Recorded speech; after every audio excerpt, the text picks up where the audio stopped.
Assalamualaikum warahmatullahi wabarakatuh, teman-teman. Halo, selamat siang. Oke, selamat datang di podcast kami, yaitu podcast komunikasi. Di sini saya Deva Maulana Dan saya Nada sebagai. sebagai moderator di acara podcast kali ini. Nah, hari ini kita akan membahas topik yang sangat penting tentang komunikasi. Apa saja, Mbak Nada? Nah, kita hari ini ada 2 topik ya. Yang topik pertama itu mengenai definisi dan dasar-dasar dari komunikasi. Sedangkan topik yang kedua itu mengenai peran dalam dunia pendidikan dan pembelajaran di sekolah dasar. Oke, di sini kita juga mendatangkan narasumber, yaitu dosen dari UNU Jogja kita tercinta. Nah, yaitu adalah Bapak Azmi sebagai dosen pengampu mata kuliah pembelajaran digital. Nah, selamat datang Bapak Azmi.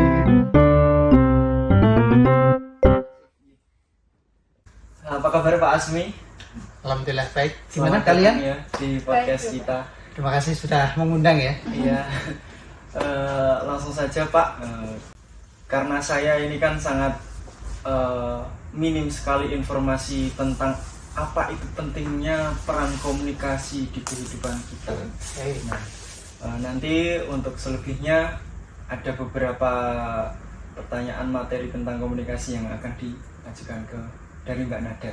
Oke, silakan. Baik Bapak, langsung saja ya Bapak untuk topik yang pertama yaitu definisi dan dasar-dasar dari komunikasi.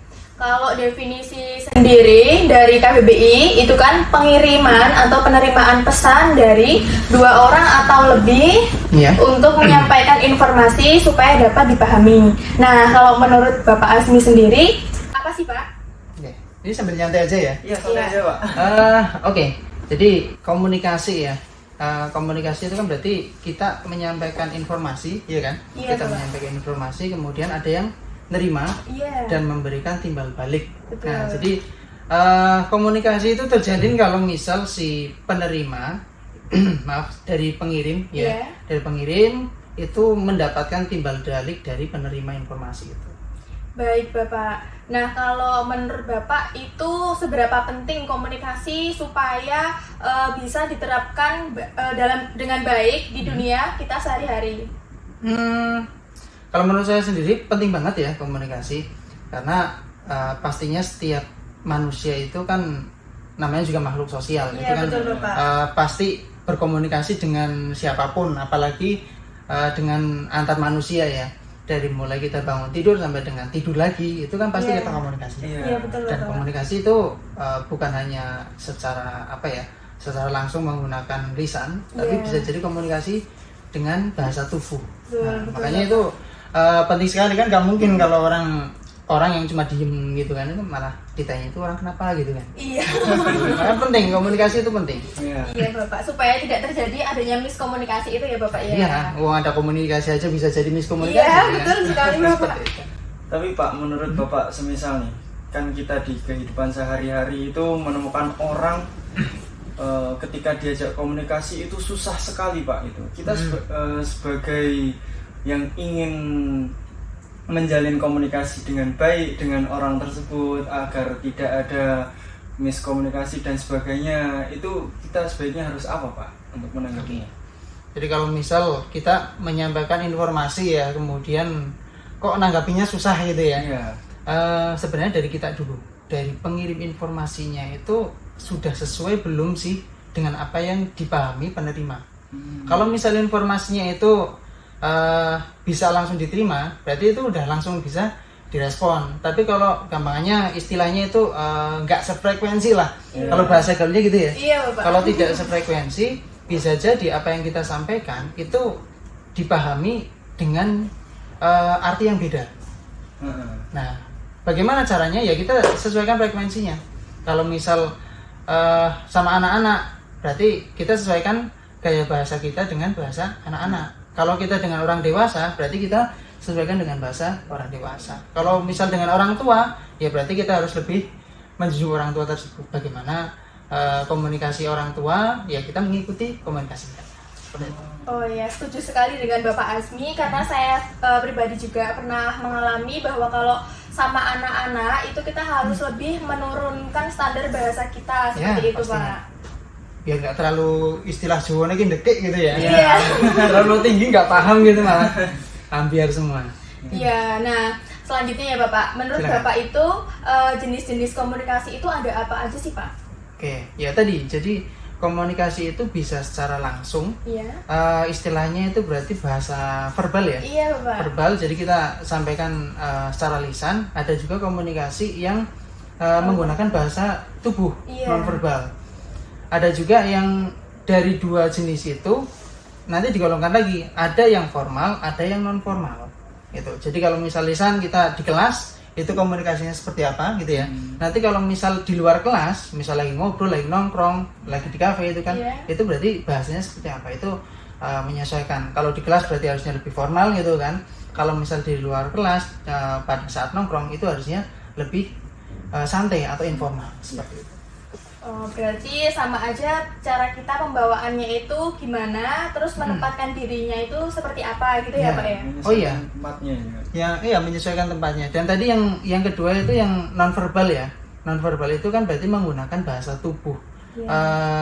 Sebenarnya kita tanpa berkomunikasi secara langsung kita bisa berkomunikasi menggunakan bahasa tubuh. Misal senyum aja itu kan komunikasi. Iya Bapak. Kalau misal kita senyum kemudian dari si penerima itu tuh ikut senyum juga, itu berarti sudah komunikasi. Ya, kurang lebih seperti itu. Baik, itu sangat bisa dipahami ya Bapak. Bapak pun sekarang sebagai dosen menggunakan bahasa yang mudah dipahami anak-anak ketika nanti menonton podcast ini mengenai komunikasi dan definisi dasar-dasar dari komunikasi tersebut Bapak.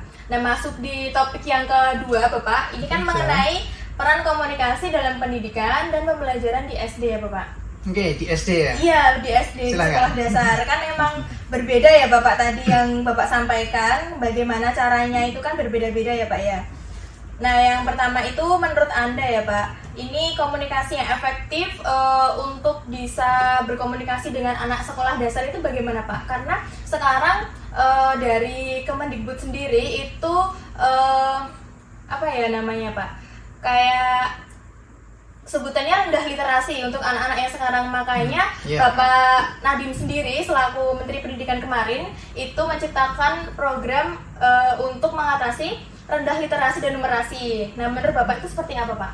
Oke, yang efektif ya, komunikasi yang efektif berarti kan antara yang kita sampaikan kemudian dengan yang diterima dan tanggapannya itu kan sesuai. Iya Bapak. Jadi kita nyampeinnya informasi A, kemudian si penerima itu juga, oh yang disampaikan A, kemudian saya ngeresponnya atau penerima ngeresponnya apa gitu kan. Iya Bapak. Nah itu yang efektif adalah seperti itu.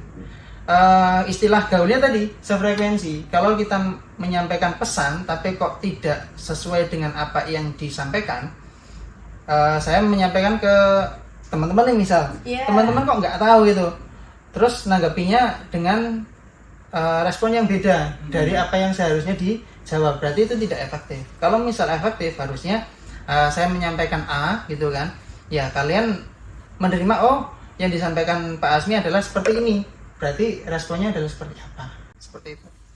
Baik Bapak, dapat dipahami sekali ya Bapak. Ya, Jadi Pak Azmi ini benar-benar bisa dipahami, padahal kita di sini mahasiswa gitu ya Pak. Bapak menggunakan bahasa yang sangat-sangat mudah dipahami tadi. Nah, selanjutnya Bapak, untuk menjaga komunikasi nih untuk sesama pengajar, pendidik dengan murid itu menurut Bapak seperti apa Pak? Oke. Jadi antara, kalau tadi di SD berarti antara guru dengan muridnya ya. Iya. Pastinya itu etika-etika komunikasi di ini ya tetap dijunjung tinggi ya. Betul. Harus seperti apa sih? Yang paling mudah kita ingat adalah kita itu sopan ke siswa dan siswa juga harus sopan ke pengajarnya, ya kan, ke gurunya. Sebenarnya dengan komunikasi yang seperti itu, komunikasi yang baik, komunikasi yang mudah dipahami dan komunikasi yang efektif tadi, itu yang nanti akan menjalin komunikasi antara si guru dengan si muridnya. Kalau misal suatu ketika ya namanya juga manusia ya ada salahnya, kok malah bikin si siswanya apa ya sakit hati gitu kan, atau bikin si gurunya sakit hati, ya harusnya itu harus disesuaikan, netralisir dulu, diselesaikan dulu masalahnya, baru nanti bisa terjalin komunikasi yang baik lah. Baik Bapak. Seperti itu. Ya, tapi ini Pak, saya ini sering merasa sedih juga ya melihat anak-anak zaman sekarang itu cara berkomunikasinya dengan pendidik itu sangat kurang sekali. Itu ada yang kurang apa itu Pak sebagai pendidik agar kita itu bisa menerapkan bagaimana cara berkomunikasi dengan seseorang dan menempatkan bagaimana cara ngomong yang sesuai dengan lawan bicaranya. Oh iya, apalagi lebih tua ya Mas iya, ya. maksud saya itu. Oke.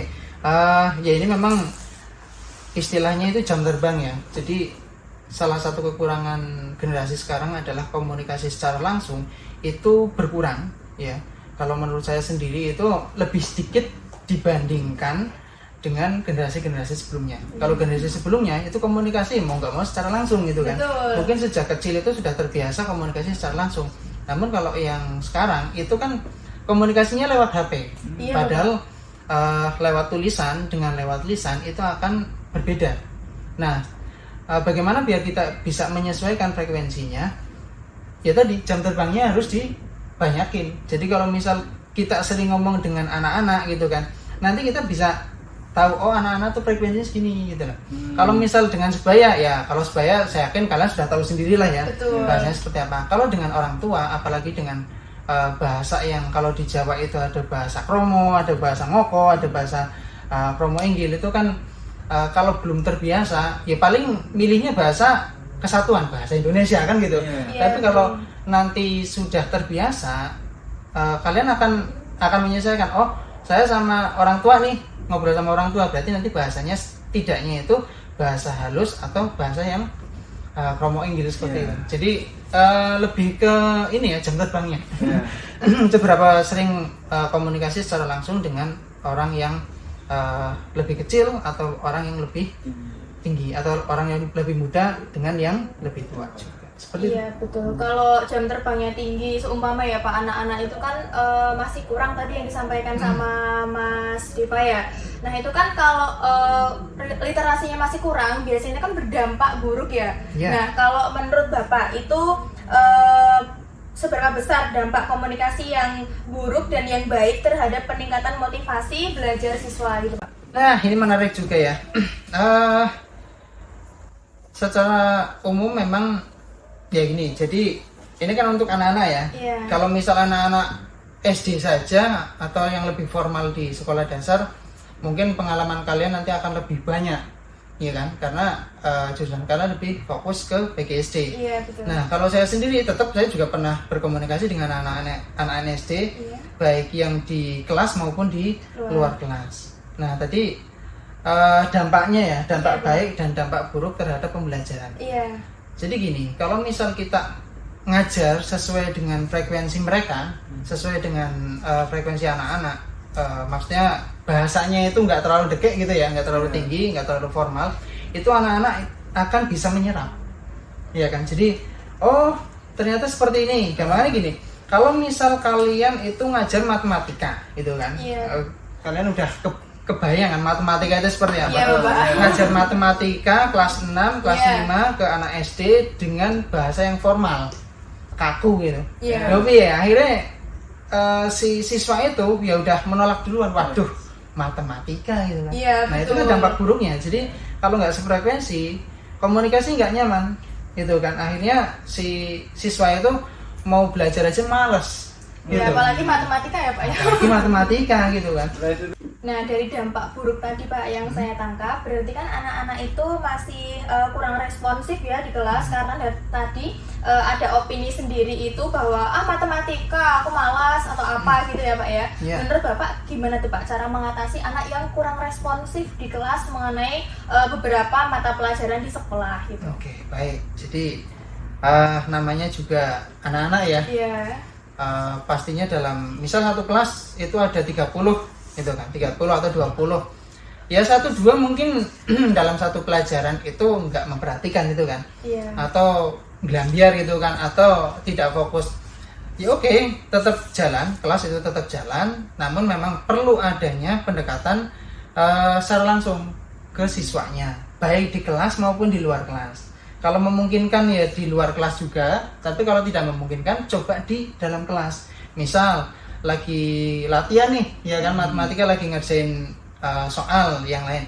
Nah, si guru itu coba PDKT istilahnya, PDKT sama si siswa. Coba deh ngobrol-ngobrol, ada, kalau di kelas berarti masih lingkupnya materi ya. Ada yang perlu dibantu enggak gitu, yang belum jelas di mana gitu. Nah, itu perlu dicoba dulu. Kalau memang itu sudah berhasil, berarti aman, ya kan? Kalau misal itu belum berhasil, nah kalau SD itu kan biasanya gurunya ya itu wali kelasnya toh. Iya Bapak. Nah itu bisa diajak di luar kelas, ngobrol santai lah gitu. Bisa di kantin gitu atau pas lagi jalan gitu. Ya yang jelas komunikasinya biar nyaman dulu untuk siswa. Baik itu di sekolah itu sendiri atau di luar sekolah gitu kan. Mungkin gurunya itu tetangganya, ya wes bisa diobrolin gitu, barangkali ada masalah apa, atau memang bisa jadi si anak itu ada mental block. Mental block itu dari mana? Ya entah dari mana, bisa dari orang tua, bisa dari temannya, atau bisa dari gurunya sendiri gitu. Karena faktor dari luar itu, makanya dia, waduh matematika saya nggak bisa nih, ya udahlah. Berarti kayak gimana cara kita membawa suasana di kelas itu lebih menyenangkan dan tidak membuat siswa itu merasa kalau pembelajaran tersebut yang ditakutin itu tidak semenakutkan itu ya Pak ya? Harus dibikin enjoy dulu, matematika ya harus bikin enjoy dulu, bahasa Inggris harus dibikin enjoy dulu, bahasa Jawa mungkin itu kan di Jogja mungkin masih ada ya. Ya pasti dibikin enjoy dulu. Ya, jadi biar si siswanya itu nyaman, baru kita sampaikan lebih ke siswanya kalau memang kok yang lain udah nyaman kok ini belum. Nah, itu. Jadi lebih ke personal. Berarti harus satu persatu benar-benar kita sebagai pendidik itu harus benar-benar teliti dalam memperhatikan jelas siswa itu ya Pak. Itu harus bisa. Itu harus bisa, walaupun ya memang itu perlu proses itu ya. Terakhir nih Pak, saran dan pesan untuk teman-teman semua yang ada di rumah atau kita semua teman-teman di kampus juga, saran Bapak untuk komunikasi agar tetap terjaga Pak. Oke, komunikasi agar tetap terjaga. Ini komunikasi ke siapa dulu ya? Misal ke anak dulu. Iya Bapak. Yang jelas komunikasi itu secara langsung. Jadi komunikasinya itu diusahakan secara langsung, baik itu dengan yang lebih muda, sepantaran atau sebaya atau lebih tua, itu akan lebih lebih enjoy, lebih enak dan mengurangi miskomunikasi. Karena kalau misal kita komunikasi tapi kok menggunakan tulisan, ya belum tentu si penerima itu kan tahu maksudnya. Iya kan, bisa jadi ini maksudnya apa ya? Bisa jadi yang ngetik itu satu kalimat atau satu paragraf nggak ada titik komanya, itu nggak tahu gitu kan. Maksud ya Pak. Jadi yang jelas pertama itu membiasakan komunikasi secara langsung. Ya itu dengan batasan ya. Kalau komunikasi secara langsung berarti kan hanya yang bisa kita lakukan, misal di kelas gitu kan, atau di luar kelas tapi secara langsung bertatap muka. Nah kalau sekarang kan udah ada teknologi tuh, ya kan, secara langsung telepon juga kan bisa, termasuk itu juga secara langsung. Baru nanti kalau itu sudah terjalin, kalian sudah akrab, oke lah bisa membiasakan menggunakan WA atau menggunakan alat komunikasi yang di digital seperti itu. Caranya seperti itu. Jadi komunikasi langsung itu tetap harus terjalin dan membiasakan, karena tadi jam terbang, semakin orang diem gitu, nanti mau ngobrol secara langsung itu nanti bingung apa sih ngarep gitu kan, bingung apa yang mau diobrolkan gitu. Dengan orang yang baru, wah apalagi langsung kikuk gitu kan, atau mati gaya itu kan repot. Jadi tetap ya komunikasi tetap dicobakan. Kalau misal belum bisa ke orang yang baru, ya kita lakukan di lingkungan terdekat aja, seperti itu.